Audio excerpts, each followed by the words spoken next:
That was, without a doubt, the worst day I've ever had on a bike. We all know what it's, I think most of us know what it's like when you run out of energy and run out of food and you, in English we say you bonk, you bonk, you bonk.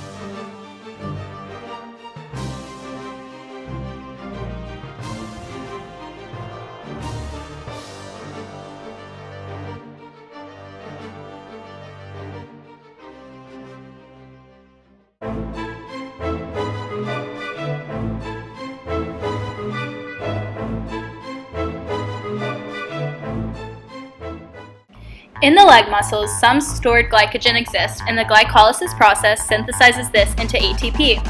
Energy is released through the breakdown and formation of this ATP. Glycogen is also hydrolyzed in the liver, which releases glucose back into the blood.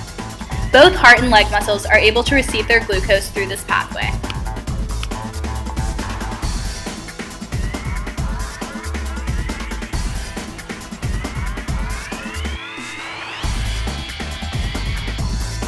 What are the two ways that our bodies can convert glycogen into ATP? Give me the first one. Aerobic respiration. Correct. What's the second one? Anaerobic respiration. Correct. Here's a cookie. As Matthew and Becca correctly informed us, our bodies can convert glycogen to ATP via aerobic respiration during activities such as running and anaerobic respiration during activities such as weightlifting. Aerobic activities, such as running or cycling, use oxygen and are 16 times more efficient than anaerobic respiration. Oxygen powers the breakdown of glucose into water and carbon dioxide. When we allow oxygen to become available to the muscles, fat is metabolized instead of glycogen, and we can run longer while producing more ATP. Oxygen is more available when we adjust pace, train our bodies to process glycogen more efficiently, and when we fuel and hydrate properly. How do we fuel properly to increase our glycogen stores? Time to carbo load.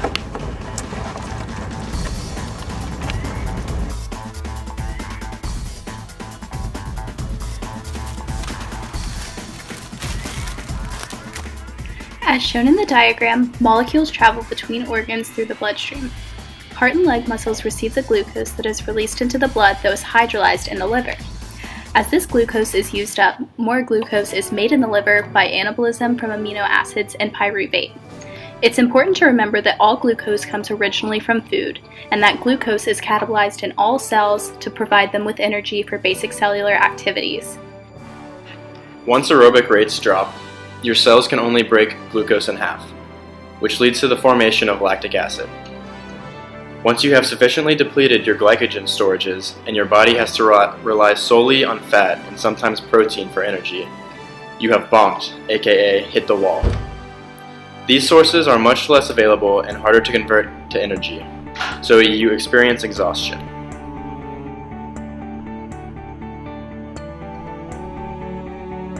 So what is bonking and why are we doing it? Bonking occurs when we use up our glycogen stores and our bodies have to transition to anaerobic respiration. Anaerobic respiration is great for short, high-powered sprinting, but is extremely inefficient and exhausting for long-distance cycling and running. We are bonking when we exceed our current fitness level by running at too high of an effort. So I'll take that to mean a 10-minute mile run isn't so bad.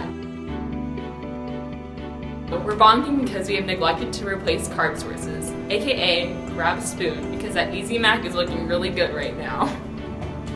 So in summary, you don't have to bonk. And you probably won't, as long as you eat your carbs.